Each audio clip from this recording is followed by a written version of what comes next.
Ladies and gentlemen, good afternoon. Welcome on the Culture News. My name is David SERERO, and I have the pleasure to have over the phone today a very, very talented lady. Her name is Avion Blackstone, and she will be releasing a great new single called Innocent on August 4th, and she has released a lot of fantastic singles. She is an Austin-based singer. She's a great songwriter, poet, and pianist, and she has done very, very beautiful songs with very meaningful lyrics.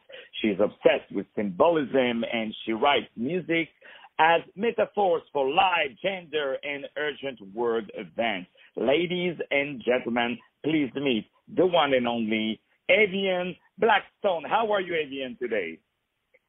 I'm doing fantastic. After an intro like that, I feel like I made it. No, you definitely made it, because let me tell you, from the very second that we listen to your music, we really get into your work. And I've always been, in love with artists that from the very first second, they have an identity. And I think that's the problem of many artists today, is that everybody sounds the same, So in the old days, when you had Barry White, it was Barry White from the very first second. There was nobody unlike him. But today everybody kind of sounds the same, but it's definitely not your case. I've never heard in one song so many beautiful genres and repertoire and influences and ideas, and I love your look and I love your music and everything else. So congratulations for all your wonderful work. So before we go any further and we talk about your songs and we talk about your music, I would be very happy for all our audience if you could tell us a little bit about yourself in your own words.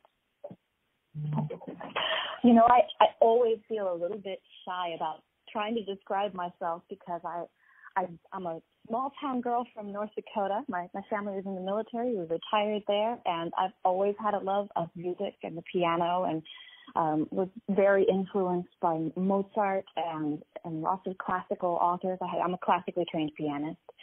And I also really love the work of a lot of people with more of that edgier side of pop. So I love Prince. I love Michael Jackson. I love Lady Gaga's work more modernly. And so that's just kind of flowed into my aesthetic and my idea of how to write. And that's what I do and who I am. It's just kind of weird like that. And I am pleasured to now live in Austin, Texas. And it's wonderful, and it's a very inspiring city for music. And I love that you say you study classical music, because especially classical piano, because you even have a great song that you released about 2 months ago that is called "I Got My Piano."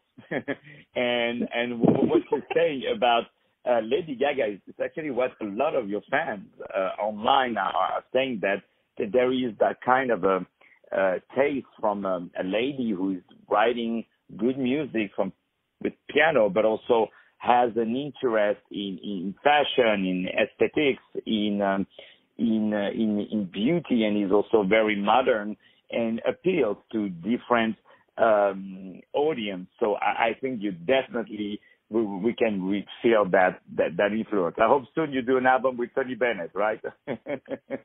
Oh, absolutely. That would be fantastic.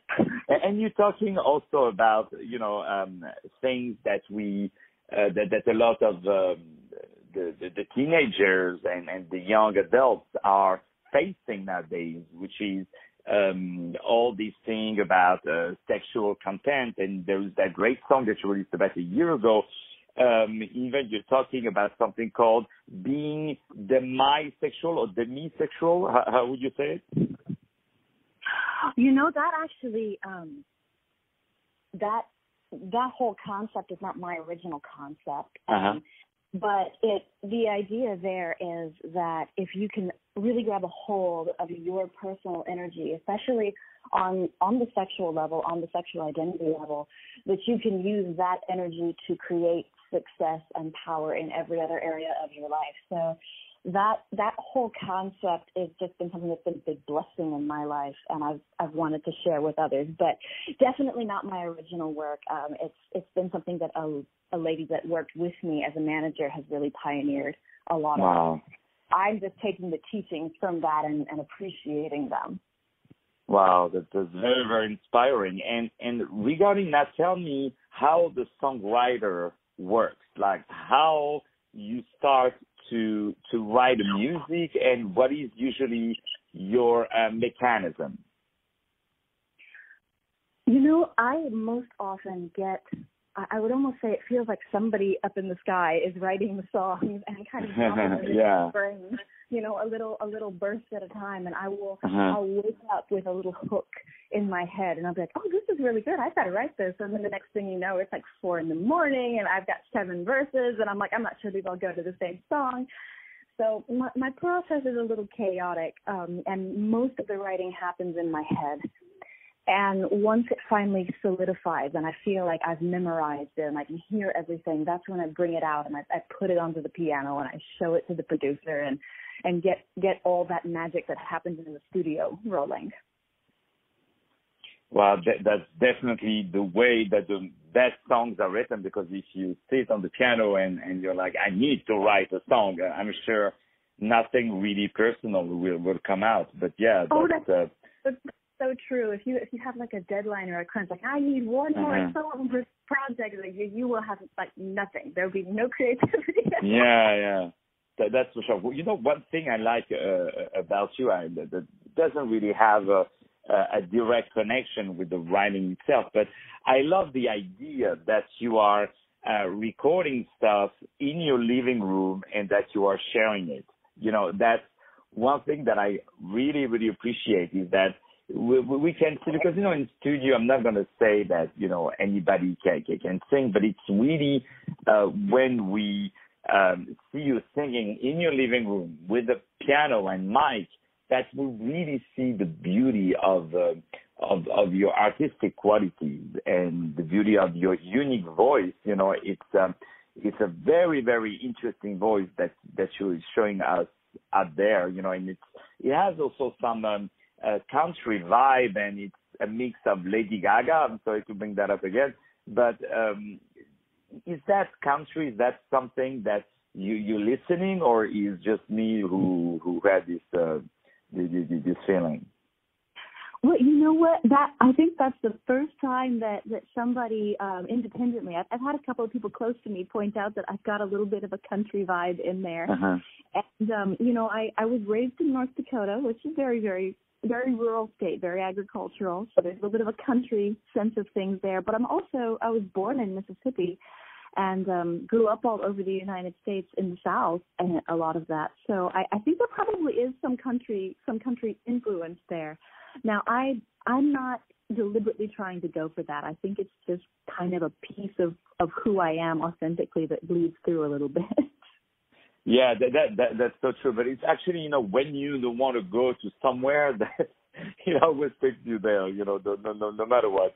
But there is one song that I listen of yours. I mean, I listen to many things, but one song that I really enjoyed, it's Dancing with Superman, you know. So tell me a little bit how that song came out. And before I forget, because, you know, I'm always taken into conversation, especially with inspiring artists such as yourself. But before I forget, I want to tell you that I really love the way you are approaching your visuals, you know, and I'm sure to see you in concerts, there must be all kind of costumes and staging and things like that, almost burlesque in a way. So would you be so kind to tell me a little bit about that song, Dancing with Superman? How did it came together? Well, that song for me really was about facing things that are addictions or dependencies. And, you know, I have been very blessed in my personal life that I have never had to deal with a chemical addiction. That's not something that I have struggled with, but I have dealt with eating disorders, with other unhealthy habits that essentially function the same way, and they become like addiction. And so that song was really about just talking about how when you're at a certain point with something that's very unhealthy for you, there's sort of this obsessive thought that this is my only friend. This is the thing that makes me special. This is the thing that can help me, that can set me apart. And so it's really talking about that mindset, about just feeling all at once like you're a slave to something and like it is the thing that will rescue you. And that was where Dancing with Superman really came from. When people would try to help me with the eating disorders and the struggles that I had, I didn't want to be helped because I felt like these were things that were positive things in my life. And you have to, for me, it was about getting to the point where I was ready to say, you know what, I want this to change. I want this to be different. And Dancing with Superman talks about that whole psychological process. Wow, I'm just captivated by all the things that you're saying. There must be a lot of girls out there who must be really looking up on you, because a lot of young girls now are very concerned about their appearance, because, with the Instagram, with Facebook, with all this stuff, we see all these beautiful ladies, very skinny, and then they're looking at themselves and they're like, no, why I'm not like this, et cetera, et cetera. So that must create out there so much struggles for all these young girls, and your song must definitely help them. And then you do a lot for that. There is that beautiful video on your YouTube page, and it's called Never Give Up, where you basically give an important message for anyone who feels like letting go of your dreams. Can you tell us about this approach? One of the things when I really started actually promoting my music, I was very, very shy for many years, and it was hard for me to connect with people. But when I actually started getting out there and meeting people and connecting with people through social media and talking to them about their stories, it was really impressive to me how incredibly discouraged and lonely so many people were.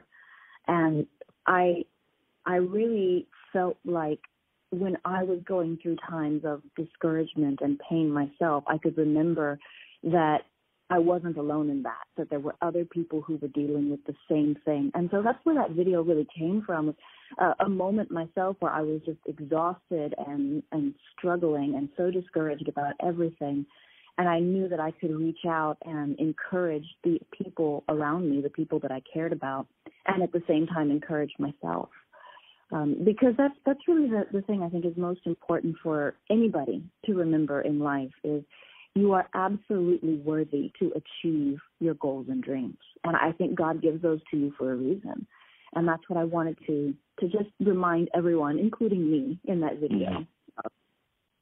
Yeah, there's one thing that, when you write songs and you do music, that, or is there something about teaching that you learn so much when you teach, and you learn so much about yourself when you are giving advices, but you're giving more than advices. You really, through your music, you are really delivering a beautiful speech of hope, and it stimulates your message, and that's what is absolutely amazing about it. So, one question: do you like to sing covers, or you mostly like to write your own stuff?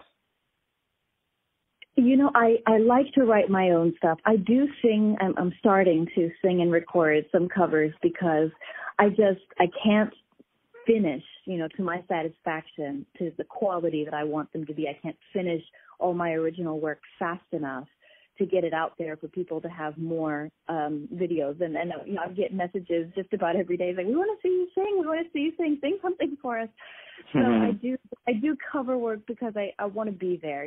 I want to be able to be there for people. And sometimes that means that I'm going to pick a song that's meaningful to me that was written by somebody else and share that. And who would that be? I'm curious to know the songs or the artists that you would like to perform their material. Oh, goodness. It's all over the map. I tend to be very loyal to songs more so than to individual artists. Yeah. one song that I recently put up on YouTube, actually, just to be a blessing for everybody, was a cover of Jasmine and Joy's "Echoes of Love." Oh, and yeah. I really loved that song, and I felt like it's one that I could definitely identify with and say, I have definitely been through the emotions in this song. Yeah, and we can feel it. When I spoke about recording in your own living room, that's really also about that song, that video that we can see on your channel and on your great YouTube channel, because there is such a nice variety, and you have quite a following, let me tell you. And I love how you are working on the visuals, and like on the cover of Wish You Knew, or Black Eyes, or DJ Keep Me Alive, or a Backstage Hero. Is there anything that we should know about these videos that I know they are like 2 or 3 years old, but what do they mean to you? Oh goodness, the one that I think I would definitely want to mention, because it still makes me feel so loved to talk about it, is the fan art video from Backstage Hero. When I released that, we had a competition with people, and it was actually a friend's suggestion. I said, you should have a competition for people to create their own original art. Let them show you what they think the cover of the album should look like. And I kind of laughed at the idea. Originally, I was like, "Oh, come on! I'm not that big of a deal. Nobody's going to do that." But we did the competition, and there were so many people that made just incredible art.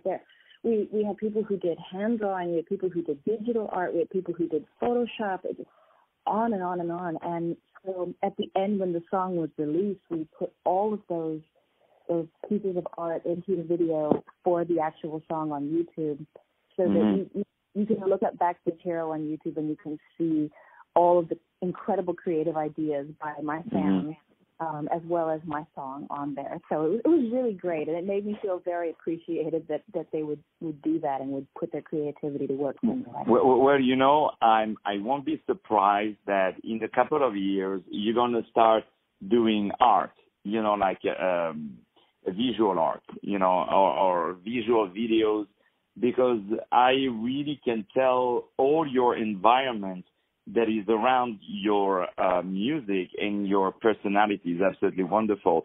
And for all the people who are listening, you guys have to go on Facebook and like the Facebook page of Avion Blackstone. And there is a beautiful thing that you wrote, a post that I really love. It's called "If You're Not Laughing, You're Doing It Wrong." So this is so true. This is absolutely true. I really, really love it, and I love all the other funny stuff that you're putting out there. So it's really, really worth for all of you guys to go there and like it. So if I want to purchase your music, what is the best way for me to do it? I do my very best to be available wherever it is going to be easy for people to connect. So you can find me on Spotify, you can find me on Apple Music, on iTunes, Google Play. I am just about anywhere. Type it in, and if you type my name in somewhere and I'm not there, go ahead and reach out to me on Twitter or on Facebook and let me know, and I will do my very best to get the music there. I'm sure between Facebook and iTunes, I'm sure we covered like 99.9% of the planet, So if they don't go there, if these people are not familiar with these two websites, it means there's something wrong with them, So really, don't worry about it. So what is next for you? Are you going to tour sometime? Because I can't wait to see you on stage. Well, the next 3 big goals that I've got, we have the new song "Innocent" being released on August 4th. So that's the big focus at the moment, is getting that out and promoting that. And that song is going to be great because it's got a different vibe. Everything kind of had a little bit of a different sound flowing from me, and this one's got a new kind of aesthetic yet, and I really enjoy it. So I can't wait to share that. And there are plans in the works right now. If I can get them kind of get the idea solidified to where I'm happy with it, there are plans to do a music video for that, and that would be, like my first official video if that goes the direction I want it to go. So that's a big goal right now. And then I am also working with a couple of people because I now have enough repertoire of songs to be able to actually perform and get out there and do more. So there's plans for touring right now, and those are still very much flexible because I don't feel like I know how that works. I'm still talking with older, wiser musicians and getting some advice on that. But I will be releasing that information as we solidify plans and letting everybody know where I'm going to be and where you can come and meet me and hang out, and hopefully we can have I definitely would like to meet you and hang out. Definitely. And because so we're on the radio, but I really need everybody to go online and to check Avion Blackstone, and you will see how beautiful she is, and not just beautiful, but also how great her music is. We're going to play a lot of your recording. It's going to be the Avion Blackstone Day. We're going to play a lot of your stuff. I'm really a big fan of Dancing with Superman. I really love that song. I must have played it like a couple of times already. So we're going to play it more right after this interview, and you guys can definitely go and listen to it on Spotify. But I advise all of you to go and purchase it so you can support the art and have the song around it. It's not like it's $100. So everybody can do it. So, my dear Avion, is there anything that you would like to bring to our attention before we start to say goodbye to each other? The only thing, and I always want to try to close any interview that I do on this, is just anybody that's listening, I really want, if you never hear it again in your life, I want you to know that you are definitely worth pursuing your dreams, whatever it is that you feel and put inside of you to chase after and to achieve. It was put there for a reason, and you will be able to achieve it and to succeed in it and to make it fly, to make it shine. So just stay encouraged. That's really the message I want to bring to everybody. Just stay encouraged. And what is your dream? What are your dreams? I just want to be there. I want to be there. I want to be there for everybody's first kiss and their dance at their wedding, and I want to be the background music on lonely nights for people who need somebody to feel like somebody understands. I want to be that person that's always there in spirit, in sound, as the background music to people's lives. That's my dream. I want to be there for people. Wow. Well, let me tell you, people will be there for you also, and people will be there to listen to your music, and all the audience of the Culture News must definitely go online now and just Google Avion Blackstone. Let me spell it out for you. Avion, it's A-V-I-O-N, Blackstone, B-L-A-C-K-S-T-O-N-E. So very easy to remember, and like her page on Facebook, follow her on all social media, but most importantly, go on iTunes and purchase the recordings, purchase the songs, and listen and share it on your Facebook accounts, all her videos and all of her music. Your friends won't be disappointed, that is for sure. And we have among our audience a lot of venue owners, a lot of people from the industry, a lot of producers, a lot of investors. And let me tell you, to work with Avion Blackstone is definitely the best investment that you can put out there. And definitely, if you are a venue, let me tell you, your venue won't feel that great than having around the wonderful music and artistry of Avion Blackstone. My dear Avion, I want to tell you, it was a pleasure really having you today over the phone. I know how busy you are. Really, really appreciate that you took some time with us today. Well, thank you for having me. It was really wonderful to talk to you. It is my pleasure, and I want you to know we are going to play your music on a regular basis, but I want you to know most importantly that this show, this radio is yours 24/7. You can call me anytime, and as soon as the new single, Innocent, on August 4th will be released, just shoot us a word and we definitely play it out there because we absolutely love you and we love what you're doing. Thank you so much for being such an inspiration. Ladies and gentlemen, one more time, my name is David SERERO. I had the pleasure to have on the Culture News the very talented Avion Blackstone, who will be releasing very soon a great new single called Innocent on August 4th. Please like her Facebook page, Avion Blackstone. She's on Twitter, she's on Instagram, SoundCloud, and Spotify, but most importantly, purchase her music on iTunes. Ladies and gentlemen, thank you very much. Thank you, Avion. Thank you. Bye-bye.